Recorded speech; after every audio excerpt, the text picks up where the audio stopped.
বন্ধুরা কখনো কি ভেবে দেখেছেন ছোটবেলার সেই পেন্সিলে কালো রঙের সীসা কিভাবে ঢুকিয়ে দেয়া হয়, অথবা গাড়ির যে এয়ারব্যাগ হাজার হাজার মানুষের প্রাণ বাঁচায় সেটি অ্যাক্সিডেন্টের সময় এত দ্রুত কিভাবে ফুলে ওঠে, ইতিহাসের প্রথম এয়ারব্যাগ কবে এবং কেন তৈরি হয়েছিল, বুলেট প্রুফ কাচে এমন কি থাকে যে 9mm বুলেটও তা ভেদ করতে পারে না। আপনি কি জানেন আখের রস থেকে সাদা চিনি তৈরি করার সেই গোপন প্রযুক্তি সম্পর্কে, অথবা রান্নাঘরে থাকা জনপ্রিয় অ্যালুমিনিয়াম ফয়েল কিভাবে তৈরি হয়? এই ভিডিওতে আপনি জানবেন এই জিনিসগুলো বানাতে কতটা কঠিন পরিশ্রম আর চমকপ্রদ টেকনিক ব্যবহার করা হয়। তাই এখনই ভিডিওটি লাইক করে ফেলুন, কারণ সামনে যা আসছে তা হবে একেবারেই অসাধারণ। এয়ারব্যাগ। বন্ধুরা, আমরা সবাই গাড়িতে যাত্রা করি, কিন্তু আমাদের মধ্যে কতজন জানি যে এয়ারব্যাগের পেছনের আসল রহস্য কি ছিল, কিভাবে বাজারে এয়ারব্যাগের আবিষ্কার হয়েছিল? 1950 সালে এক ইন্ডাস্ট্রিয়াল ইঞ্জিনিয়ার এক ভয়ঙ্কর দুর্ঘটনার শিকার হন, কিন্তু সেই দুর্ঘটনা থেকে সবাই নিরাপদে বেঁচে যান। এই ঘটনার পর তার মাথায় ঘুরতে থাকে একটা প্রশ্ন, কিভাবে দুর্ঘটনার সময় মানুষকে সাথে সাথে রক্ষা করা যায়। আর ঠিক তখন থেকেই শুরু হয়ে যায় এয়ারব্যাগের যাত্রা। প্রথমে তৈরি হয় কম্প্রেসড এয়ার ব্যবহার করে এক ধরনের পাফার, কিন্তু সেটা কাজ করত খুব ধীর গতিতে, সময় তো সেকেন্ডের ভাগ, আর দুর্ঘটনার ক্ষেত্রে প্রতিটি মিলি সেকেন্ড গুরুত্বপূর্ণ।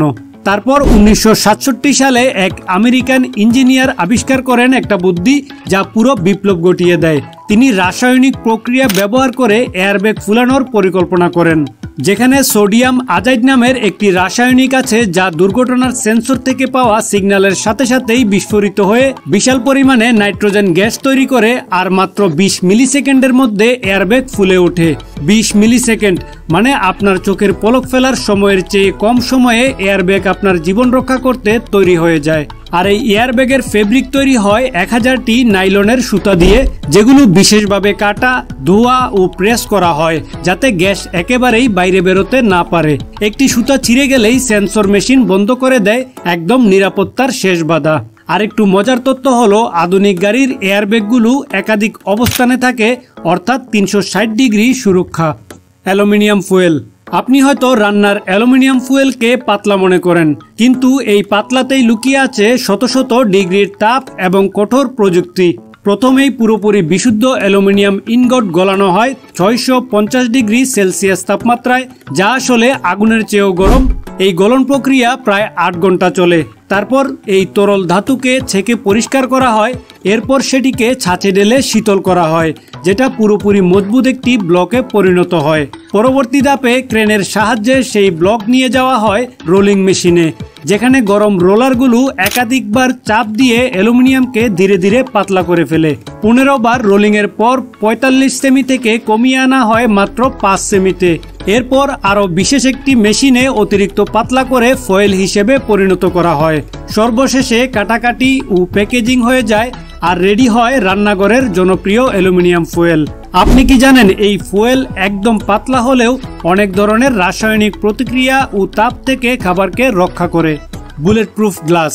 বন্ধুরা, 9mm বুলেট তো স্টিল প্লেটও পার করতে পারে, তাহলে কিভাবে বুলেট প্রুফ গ্লাস সেই আঘাত থামিয়ে দেয়? প্রথমে সাধারণ কাচকে গরম করে বাঁকানো হয়, যেটা তার শক্তি অনেক গুণ বাড়িয়ে দেয়। এরপর 4টি বাঁকা গ্লাসের মধ্যে 3টি পিভিবি শীট ঢুকিয়ে দেওয়া হয়, যেটা এক প্রকার বিশেষ প্লাস্টিক যা গ্লাসগুলোকে শক্তভাবে জোড়া লাগিয়ে দেয়। এই স্যান্ডউইচ কাচের চারপাশ প্লাস্টিকের কোটিং দিয়ে আবৃত করা হয় এবং ভেতরের বাতাস ভ্যাকুয়াম পাম্প দিয়ে ফাঁকা করা হয়। তারপর সেটিকে অত্যাধিক চাপ আর 278 ডিগ্রি সেলসিয়াস তাপমাত্রায় প্রেসারে রাখা হয়। এই তাপ আর চাপের কারণে গ্লাস আর পিভিবি একত্রে ফিউজ হয়ে একটি মজবুত একক ইউনিটে পরিণত হয়, আর সেটাই হলো বুলেট প্রুফ গ্লাস। এই গ্লাস শুধু গুলি নয়, বিস্ফোরণ, আগুন আর প্রবল ঝড়ের প্রতিরোধও করতে পারে। পেন্সিল। আমরা যেটাকে পেন্সিলের সীসা বলি, আসলে সেটা গ্রাফাইট নামের এক ধরনের খনিজ। প্রথমে গ্রাফাইটকে পিষে কাদামাটি আর পানি মিশিয়ে তৈরি করা হয় পাতলা ছিপ, যেগুলো চুলাতে গরম করে শক্ত করা হয়। এরপর বিশেষ সিডার কাঠের পাত কাটা হয়, মাঝখানে খোদাই করে বসানো হয় গ্রাফাইট সীসা। এরপর বিশেষ সিডার কাঠের পাত কাটা হয়, মাঝখানে খোদাই করে বসানো হয় গ্রাফাইট সীসা, আর উপরে আরেকটি কাঠের পাত লাগিয়ে গ্লু দিয়ে আটকে দেয়া হয়। শেষে কাটিং, পলিশ আর রং করার পর তৈরি হয় আমাদের পরিচিত পেন্সিল। বন্ধুরা, আজকের এই ভিডিওতে আমরা দেখলাম আমাদের চারপাশের সাধারণ কিন্তু গোপন টেকনোলজির গল্প। ছোটখাটো পেন্সিলের কালো সীসা থেকে শুরু করে গাড়ির এয়ারব্যাগ, রান্নার অ্যালুমিনিয়াম ফয়েল আর বুলেট প্রুফ গ্লাসের অবিশ্বাস্য নির্মাণ প্রক্রিয়া। সবকিছুতেই লুকিয়ে আছে চমকপ্রদ বিজ্ঞান আর কঠোর পরিশ্রম। আপনাদের যদি ভিডিওটি ভালো লেগে থাকে তাহলে লাইক, শেয়ার আর অবশ্যই সাবস্ক্রাইব করতে ভুলবেন না। নিচে কমেন্টে জানাতে পারেন কোন টেকনোলজি নিয়ে আরও বিস্তারিত ভিডিও দেখতে চান। তো দেখা হচ্ছে অন্য আরেকদিন অন্য কোনো ভিডিওতে। ততক্ষণ পর্যন্ত ভালো থাকুন, সুস্থ থাকুন।